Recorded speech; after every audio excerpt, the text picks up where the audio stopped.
only that to him she had opened a new and glorious world, filled with a promise that stirred his blood like sharp wine.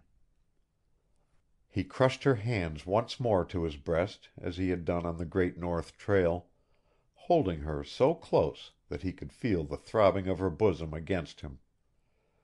He spoke no word, and still her eyes pleaded with him to go.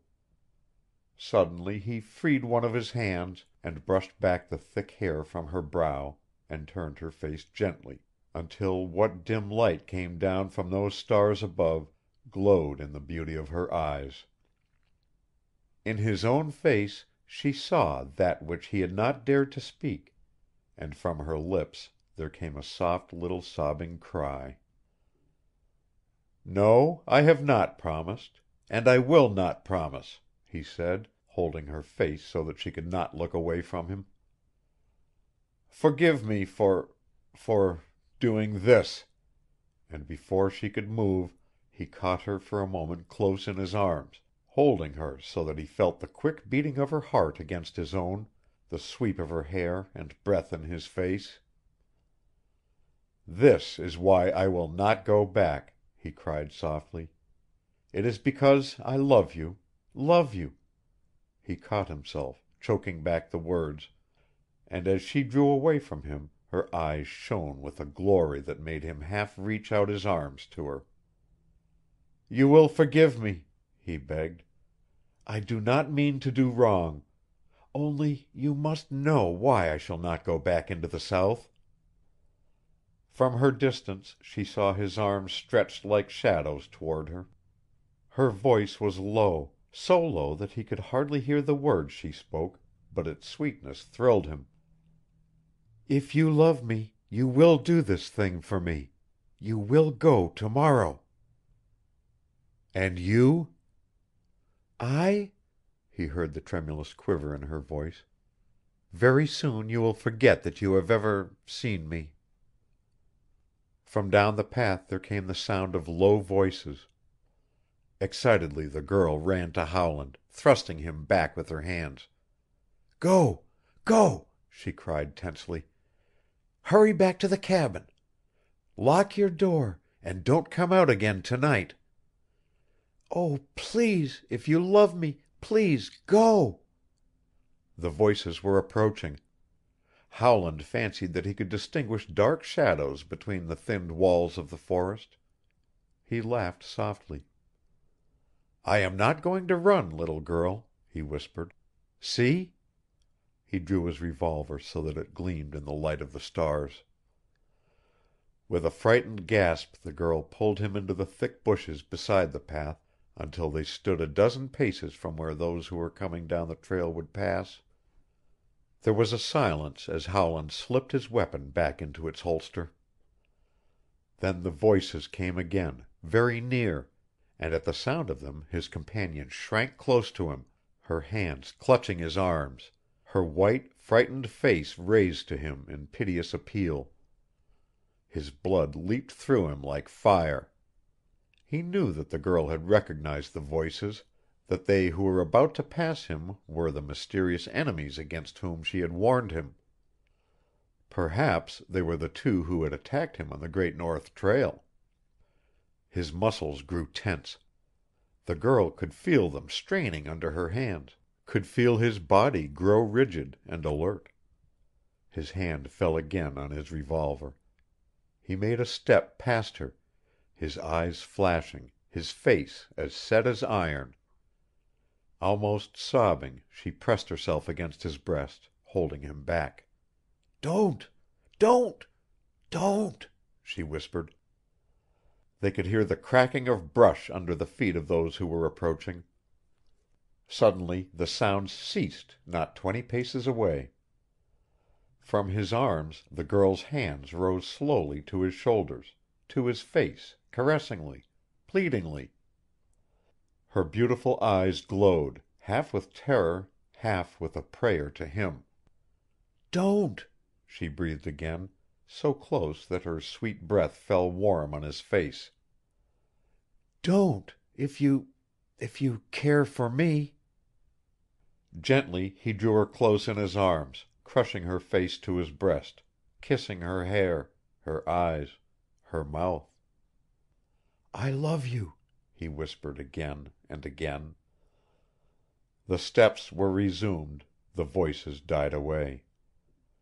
Then there came a pressure against his breast, a gentle resistance, and he opened his arms so that the girl drew back from him. Her lips were smiling at him, and in that smile there was gentle accusation, the sweetness of forgiveness, and he could see that with these there had come also a flush into her cheeks and a dazzling glow into her eyes. "They are gone," she said tremblingly. "Yes, they are gone."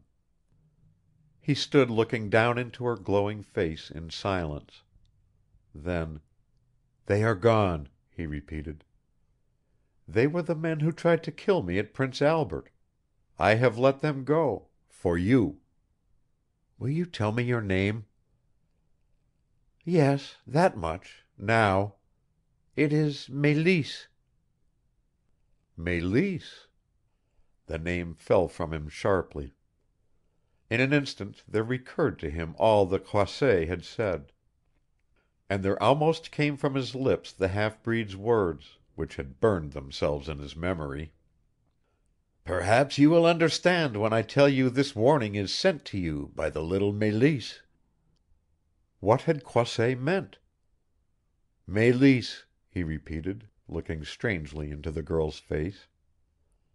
"Yes, Mélisse."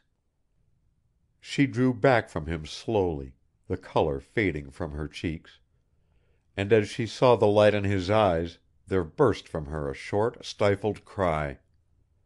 "Now you understand why you must go back into the South," she almost sobbed. "Oh, I have sinned to tell you my name. But you will go, won't you? You will go for me?" "For you I would go to the end of the earth," interrupted Howland, his pale face near to her. "But you must tell me why." "I don't understand you. I don't know why those men tried to kill me in Prince Albert. I don't know why my life is in danger here. Croisset told me that my warning back there came from a girl named Mélisse. I didn't understand him. I don't understand you. It is all a mystery to me. So far as I know, I have never had enemies. I never heard your name until Croisset spoke it. What did he mean? What do you mean? Why do you want to drive me from the Wekusko? Why is my life in danger? It is for you to tell me these things. I have been honest with you. I love you. I will fight for you if it is necessary. But you must tell me. Tell me." His breath was hot in her face, and she stared at him as if what she heard robbed her of the power of speech. "Won't you tell me?" he whispered, more softly. "Mélisse." She made no effort to resist him as he drew her once more in his arms, crushing her sweet lips to his own. "Mélisse, won't you tell me?" Suddenly she lifted her hands to his face and pushed back his head, looking squarely into his eyes. "If I tell you," she said softly, "and in telling you I betray those whom I love, will you promise to bring harm to none of them, but go back into the South?" "And leave you?" "Yes, and leave me." There was the faintest tremor of a sob in the voice which she was trying so hard to control. His arms tightened about her. "I will swear to do what is best for you and for me," he replied. "I will swear to bring harm to none whom you care to shield. But I will not promise to leave you." A soft glow came into the girl's eyes as she unclasped his arms and stood back from him. "I will think, she whispered quickly. "Perhaps I will tell you tomorrow night here if you will keep your oath and do what is best for you and for me." I swear it.